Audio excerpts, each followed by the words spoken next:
皆さんこんにちは。Speak Japanese Naturally Podcast なふみです。このチャンネルでは日本語や日本文化について紹介します。チャンネルメンバーシップもやっています。上の方のプランに入っていただくと週に1回特別なエピソードが聞けます。よかったらぜひご検討ください。さて、今日のテーマはお花見です。視聴者さんからのリクエストです。日本のお花見文化について知りたいということでした。皆さんももし何か聞きたいテーマがあればコメントに書いてください。話せることは話したいと思います。お花見って皆さん聞いたことありますか？漢字で花を見るって書きます。で、この花は桜のことなんですね。なので今日はお花見の歴史、そしてお花見でどんなことをするのか、それとその桜と日本人の生活ってすごく深く関わってるんですけど、そういう話をしたいと思います。で、お花見とか桜って聞くと、この日本の人の頭の中に浮かぶイメージが少しでも皆さんに伝わるようなお話をしたいと思うので、ぜひ最後まで聞いてください。じゃあ最初にまずお花見の歴史なんですけど、最初そういうお花見みたいなものは奈良時代に始まったそうです。奈良時代っていうのはですね、なんと立派な平城京というふうに、私たちは学校で習います。歴史の授業で。なんとっていうのが710年なんですね。なが700のなですね。10は漢字で書くとこれとって読みます。なので、なんとっていう音を合わせて、ちょっとしたフレーズを作ったわけですね。なんと立派な平城京。奈良時代に奈良の都、奈良に政治の中心が置かれていました。それを平城京って呼んでいたんですね。で、その平城京っていうのを覚えるのと、年ですね、いつ奈良時代が始まったのかってことで、平城京に都が移ったのが710年。だから、なんと立派な平城京っていうふうに覚えます。日本の学校での勉強って詰め込み教育ってよく言われます。考えさせたりとかするんではなくて、とにかく何年に何があったとか、何々時代は何年とか、そういう数字とか覚えさせるんですね。特に歴史は。今少しなぜこういうことが起きたのかとか、そういうことも勉強するとは思うんですけど、やっぱり今でもそういう、いつ何が始まったみたいな、そういう年代をよく答えさせる問題とか多くって、こういうふうに覚えます。で、その710年から794年なんですけど、100年ないぐらいの間、奈良に都がありました。その時代はですね、中国の政治の制度、それから仏教、そしてあと中国の文化をものすごく取り入れてた時代なんです。日本から船を送って、遣隋使とか遣唐使って言うんですけど、船を送ったんですね。1回につき4隻の船で行ったそうです。400人から500人ぐらいの団体で行ったそうなんですね。で、中国の皇帝に挨拶して、そこからいろんな、多分勉強になるようなものをいただいたりとか、勉強させてもらって、それから留学生も置いてきたわけです。で、中国のそういう政治体制を取り入れて、日本でも天皇中心の政治体制っていうのを、作り上げたのが、この奈良時代なんですね。で、その時代は、お花見といえば、梅を鑑賞していたそうです。梅も中国から来た花なんですけど、だから多分というか中国の文化なんでしょうね。梅を見る。鑑賞用に、鑑賞っていうのは見るって意味です。奈良時代は梅を見ていたそうです。で、奈良時代の次が、皆さんがよく知っている京都が政治の中心になった時代です。これが、泣くようぐいす平安京って言って覚えます、私たち。いいですか？泣くようぐいす平安京。平安京が京の都の名前です。で、なので、平安京なので平安時代と言います。では、これが何年に始まったのか、泣くよの部分なんですね。で、ウグイスは、鳥の名前ですね。春を告げる鳥です。法華経って鳴く鳥です。じゃあ、そのウグイスは別に関係ないんですよね。鳴くよの部分が、年に関係があります。さあ、何年でしょうか？ちょっと考えてみてください。鳴くよ。鳴くよ。なは7ですね。で、くは9です。時間で9時って言いますよね。9時の9。で、よは4年のよ。4のよです。なので、794年。泣くようぐいす平安京。平安時代が始まったのが794年。それがもう中学の時に教わったのが今でも頭に残ってます。この辺は忘れられない一番覚えやすい語呂合わせです。で、その平安時代は今度は中国にそういう遣唐使っていうのを派遣してたのをやめた時代なんですね。唐っていうのは中国の国の名前です。その中国の名前も覚えさせられるんです。殷周、春秋戦国、秦、前漢、秦、後漢、義語色。もう忘れちゃった。とにかく、その当時中国は唐という国でした。だから遣唐使っていうのを派遣してたんですけど、遣の遣は派遣の遣ですね。使っていうのは使いです。で、してたのをやめたので、日本独自の文化が花開いた時代でした。平安時代は割と長かったんですけど、その時代に日本独自のひらがなとかカタカナもできた時代です。で、この時代にまた花見というと桜になりました。だから花見が桜になったのは平安時代ですね。で、桜はもう本当に昔から日本には山桜っていうのがあって、自然の桜はずっとあったそうなんですね。桜の原産はヒマラヤの方っていう話があるんですけど、その桜自体は日本にも随分昔から生えていたようですね。で、その平安時代には観賞用といって見るための桜も育て始めたそうです。で、その平安時代の後は今度は武士の時代が来ます。鎌倉もご存知ですよね、皆さん。鎌倉有名な観光地。あそこも政治の中心があった時代があります。で、それは武士の時代です。武士っていうのは侍です。戦うのが強い人ですね。で、その時代の、お花見から宴会のようになってきたそうです。宴会っていうのは食べたり飲んだりして、どっちかっていうと騒ぐ感じのが宴会ですね。なので、今でもお花見といえば基本的に宴会なんです。で、今の花見は桜の下にシートを敷きます。で、そしてお弁当を持って行って、お弁当とか買ってきたものかもしれないですね。そして飲み物も持っていきます。お酒を飲む人もいます。で、楽しくみんなで、話をする。だから実は花見と言いながら桜を多分そんなには見てないんですよ。どっちかっていうとこっちの宴会の方が楽しいんです。でもやっぱり桜が綺麗だから気分が楽しくなるっていうことですね。で、私去年代々木公園に撮影に行ったんです。そしたらちょうど桜の季節で花見をしている人がたくさんいました。やっぱお酒飲んでる人も多かったし、結構うるさかったです。だから静かに桜が散るのを楽しみたいとかいう人には、本当に行ってはいけない場所でした。あそこは騒ぎたい人が桜を見に行って、綺麗な桜の下で楽しむところだなって思いました。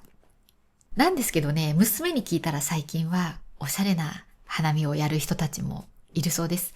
娘の友達がインスタで見て、今度こういうのやりたいって言ってきたお花見っていうのは、おしゃれなレジャーシートを敷きまして、おしゃれなバゲットみたいな、サンドイッチみたいなのを買ってきます。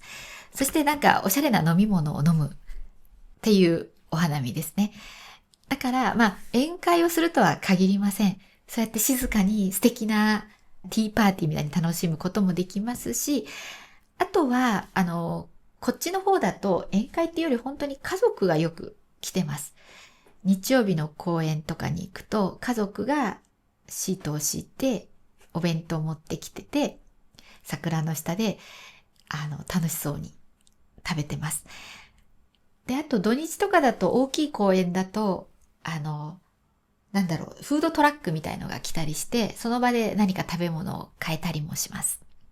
代々木公園もフードトラックありましたね。お花見といえばよくあるのが、場所取りと呼ばれるものです。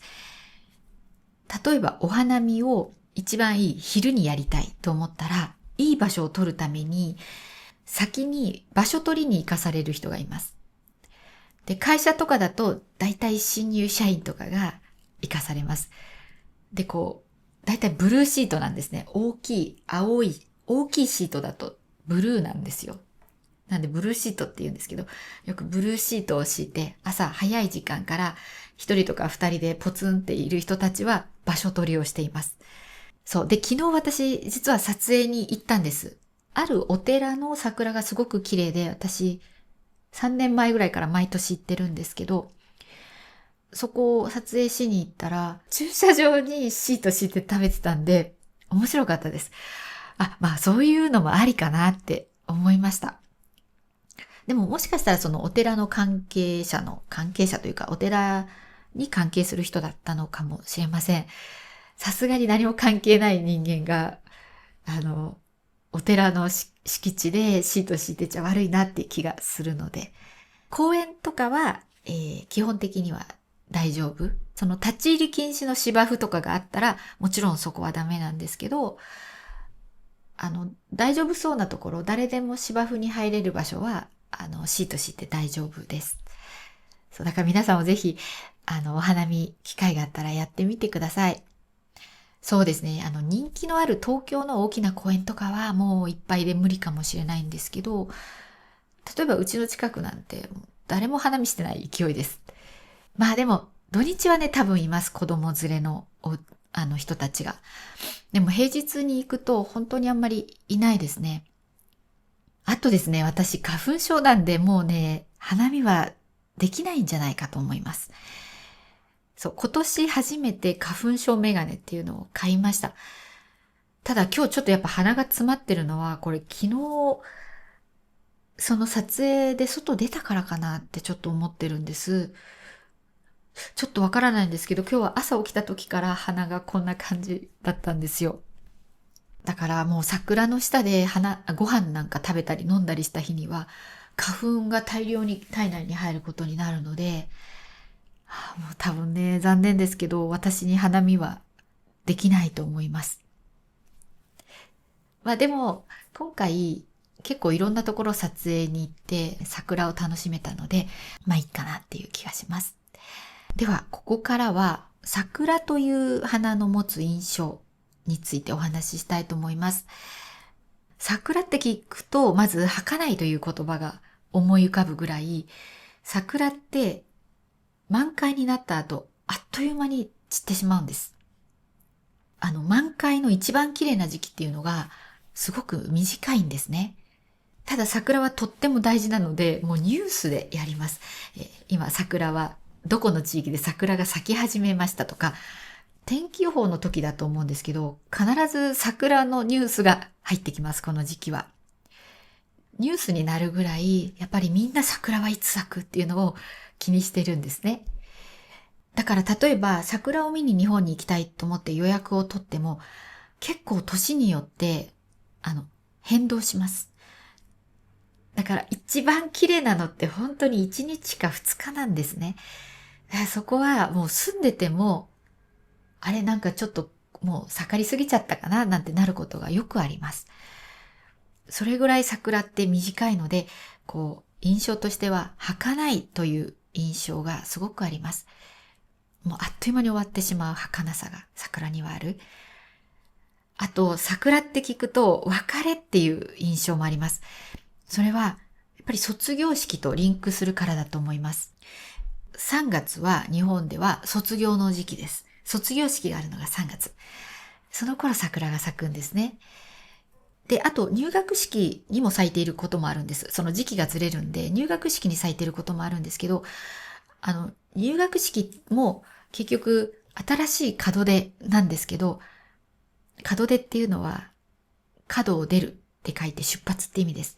で、新しい門出なんですけど、新しい門出があるってことは、ここで別れが経験している。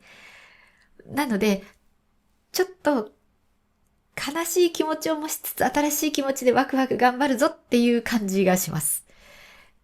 だからなんか桜ってなんか悲しいんですよ。でももしかしたら桜ってよくお墓にも植えてあるんですよね。で、昨日私が見に行った桜っていうのは、お寺の桜なんですけど、お寺って大抵お墓が一緒にあります。で、そういうお墓には桜が植えてあります。お墓に咲く綺麗な桜見てると、こう人生の儚さみたいなのを感じるんですね。一生ね、こう生きてきて亡くなってお墓に入っている人たちがいる。その上に、こう、わーって綺麗に桜が咲いてるんですよ。そんなこう感傷的な気分になります。感傷的っていうのは感じるに傷って書くんですけど、ちょっと泣きたいような感動、そういうのが感傷的な感じですね。ポジティブな意味で、いい意味での悲しい気分になるような感動的なものが感傷的です。で、桜は感傷的って言ったんですけど、やっぱりいろんな歌も桜が出てくるものって感傷的なものが多いです。別れとか、別れの上での出会いみたいな、そういう歌が多いです。だから余計桜に対するイメージがそっちに行くんだと思います。森山直太朗って人の桜という曲があります。これすごくいい曲なんで、ぜひ後で検索して聴いてみてください。最初の歌詞が、僕らはきっと待ってる。君とまた会える日々を。桜並木の道の上で手を振り、叫ぶよ。ここから始まります。僕らはきっと待ってる。君とまた会える日々を。つまりここ別れがあったわけですよね。もうここだけでも泣けてくるぐらい、もうね、いい曲です。この曲を YouTube で私聞いてたら、そのコメントに、祖父が亡くなって、火葬場の帰り道にこの曲を聴きました。で、大泣きしました。みたいなこと書いてありました。火葬場っていうのは、体を、亡くなった遺体を焼く場所です。日本は火葬します。そのままじゃなくて、燃やしますね。そう、だから本当に悲しい時ですよね。その時にこの曲を聴いて、でもいつかおじいちゃんに会えるのかなみたいな感じに思った。君とまた会える日々みたいなのが、こう、わーってきたんだと思います。私何かのインタビューか何か本読んだ時に、割と年がいっている人に対して誰かが、その死ぬことは怖くないですかみたいな質問をした場面で、その人が、いやもう周りがみんなね、亡くなっちゃってるから、死んだらみんなに会えると思うと、むしろ楽しみだよ、みたいな返答したのがすごく印象に残ってるんです。